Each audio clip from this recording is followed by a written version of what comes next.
નમસ્કાર. ચાલો આજે આપણા શરીરની અંદર એક સફર કરીએ. ક્યારે વિચાર્યું છે કે આપણું શરીર એક એવી સુપર સ્માર્ટ ફેક્ટરી જેવું છે જે 24 કલાક કામ કરે છે અને હા, પોતાનો કચરો પણ જાતે જ સાફ કરી લે છે. બસ આજે આપણે શરીરની આ જ ગજબની વેસ્ટ મેનેજમેન્ટ સિસ્ટમને સમજવાના છીએ. તો તૈયાર થઈ જાઓ આપણા શરીરના એ અદૃશ્ય નાયકોને મળવા માટે. તો આજે આપણે શું જાણવાના છીએ? આપણે શરૂઆત કરીશું મિક્ચુરેશનથી. પછી ચેતાતંત્રના જાદુઈ સંકેતને સમજીશું. એ પણ જોઈશું કે આપણું યુરિન આપણી હેલ્થ વિશે શું કહે છે. અને પછી આપણે ઉત્સર્જનના કેટલાક ગુપ્ત રસ્તાઓ અને શરીરના બીજા અદૃશ્ય મદદગારો વિશે પણ વાત કરીશું. ઓકે, તો ચાલો શરૂ કરીએ મિક્ચુરેશનથી. હવે આ શબ્દ સાંભળીને કન્ફ્યુઝ ના થતા. આ બીજું કંઈ નહીં પણ મૂત્રત્યાગની ક્રિયાનું જ એક ફેન્સી સાયન્ટિફિક નામ છે. પણ સવાલ એ છે કે આપણા શરીરને ખબર કઈ રીતે પડે છે કે હવે બ્લેડર ફૂલ થઈ ગયું છે? કોઈ અલાર્મ વાગે છે? ના, આ કોઈ જાદુ નથી, પણ એક એકદમ પરફેક્ટ બાયોલોજિકલ સિસ્ટમ છે.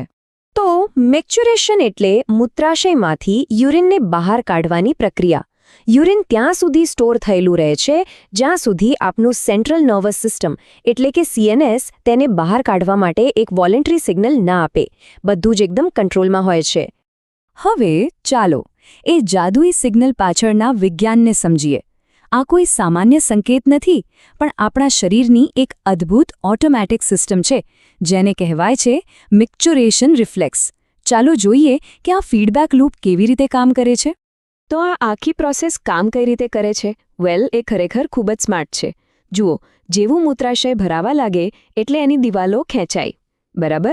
હવે આ ખેંચાણને કારણે ત્યાં રહેલા સ્પેશિયલ સેન્સર એટલે કે સ્ટ્રેચ રિસેપ્ટર્સ એક્ટિવ થઈ જાય છે અને એ સીધો જ સિગ્નલ મોકલે છે આપણા બોડીના કમાન્ડ સેન્ટર એટલે કે CNSને. CNSને જેવો મેસેજ મળે એ તરત જ 2 ઓર્ડર પાસ કરે છે. પહેલો, મૂત્રાશયના સ્નાયુઓને સંકોચાવાનો અને બીજો, દરવાજા જેવા સ્ફિંક્ટર મસલને રિલેક્સ થવાનો. અને બસ, મૂત્રા બહાર નીકળી જાય છે. એકદમ પરફેક્ટ કોઓર્ડિનેશન. શું તમે જાણો છો કે યુરિન આપણી હેલ્થનું એક લાઈવ રિપોર્ટ કાર્ડ છે?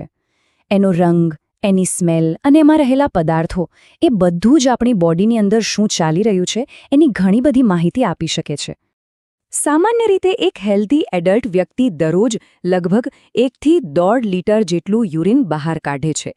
મતલબ કે એક મોટી પાણીની બોટલ ભરાઈ જાય એટલું. હા, પણ આ ક્વોન્ટિટી આપણે કેટલું પાણી પીએ છીએ અને વાતાવરણ કેવું છે એના પર પણ આધાર રાખે છે. યુરિનની pH વેલ્યુ લગભગ 6.0ની આસપાસ હોય છે.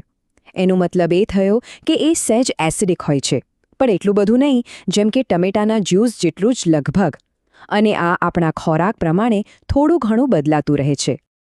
આપણે જે પ્રોટીન ખાઈએ છીએ એના ડાયજેશન પછી જે નાઇટ્રોજનવાળો કચરો બને છે એને કહેવાય છે યુરિયા.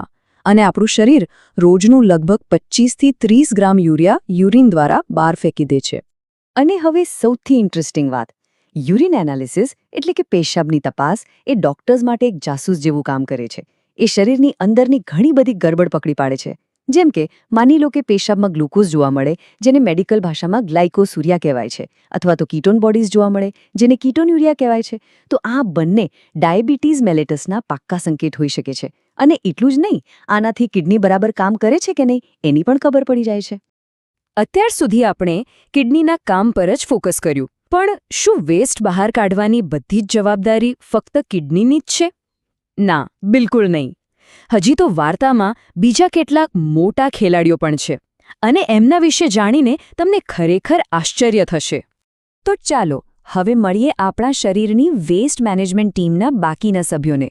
એવા અંગો જે કિડનીની સાથે મળીને શરીરને એકદમ સાફ રાખે છે. આ ટીમનો કેપ્ટન તો કિડની જ છે, એમાં કોઈ શક નથી. પણ એની સાથે ફેફસા, લિવર અને આપણી સ્કિન પણ ખૂબ જ અગત્યના અને મહેનતુ ટીમ મેમ્બર્સ છે. તો હવે આપણે એ જ જોવાના છીએ કે આ આપણા અદૃશ્ય મદદગારો એટલે કે ફેફસા, લિવર અને સ્કિન કયો કચરો અને કેવી રીતે શરીરમાંથી બહાર કાઢે છે. આપણે દરેક શ્વાસ લઈએ છીએ અને બહાર કાઢીએ છીએ, પણ શું આપણે ક્યારે વિચાર્યું છે કે શ્વાસ બહાર કાઢવાની ક્રિયા પણ ઉત્સર્જન જ છે? આપણા ફેફસા દર મિનિટે લગભગ 200 ml જેટલો કાર્બન ડાયોક્સાઇડ બહાર ફેંકે છે અને CO2 એ એક વેસ્ટ પ્રોડક્ટ છે. આ એક એવી સફાઈ પ્રક્રિયા છે જે એક સેકન્ડ માટે પણ અટકતી નથી. હવે વાત કરીએ લીવરની, જે આપણા શરીરનું પાવરફુલ ડિટોક્સ સેન્ટર છે. તે શરીરની સૌથી મોટી ગ્રંથિ છે અને પિત્તરસ બનાવે છે. આ પિત્તરસમાં બિલિરુબિન, એક્સ્ટ્રા કોલેસ્ટ્રોલ, તૂટેલા હોર્મોન્સ અને દવાઓના કચરા જેવા ઝેરી પદાર્થો હોય છે, અને આ બધો જ કચરો પાચનતંત્ર દ્વારા શરીરમાંથી બહાર નીકળી જાય છે. આપણી સ્કિન પણ એક કમાલનું ઉત્સર્જન અંગ છે. એમાં જે સ્વેટ ગ્લેન્ડ્સ એટલે કે પ્રસ્વેદ ગ્રંથિઓ હોય છે, એનું મુખ્ય કામ તો શરીરને ઠંડુ રાખવા માટે પરસેવો બનાવવાનું છે. પણ આ પરસેવા સાથે થોડી માત્રામાં યુરિયા અને સોલ્ટ પણ બહાર નીકળી જાય છે. જ્યારે સિબેશિયસ ગ્લેન્ડ્સ એટલે કે સ્નિગ્ધ ગ્રંથિઓ સીબમ દ્વારા સ્ટેરોલ્સ અને હાઇડ્રોકાર્બન જેવા પદાર્થોનો નિકાલ કરે છે. અને હવે આજના વિષયની એક સરપ્રાઇઝ ફેક્ટ. શું કોઈ વિચારી શકે છે કે આપણી લાળ પણ ઉત્સર્જનમાં મદદ કરે છે? હા, આ સાચું છે. એ ખૂબ જ ઓછી માત્રામાં નાઇટ્રોજનયુક્ત કચરાને શરીરમાંથી દૂર કરવામાં મદદ કરે છે. આ બતાવે છે કે આપણું શરીર કેટલું જબરદસ્ત રીતે ડિઝાઇન થયેલું છે.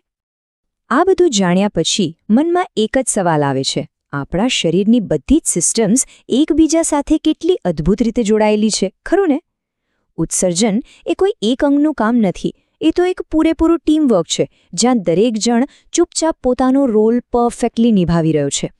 જો તમને આ માહિતીમાં મજા આવી હોય તો આ વિશ્લેષણને તમારા મિત્રો સાથે જરૂર શેર કરજો. ભવિષ્યમાં આવા જ રસપ્રદ વિષયો સાથે ફરી મળીશું. અમારી સાથે જોડાવા બદલ આપનો ખૂબ ખૂબ આભાર.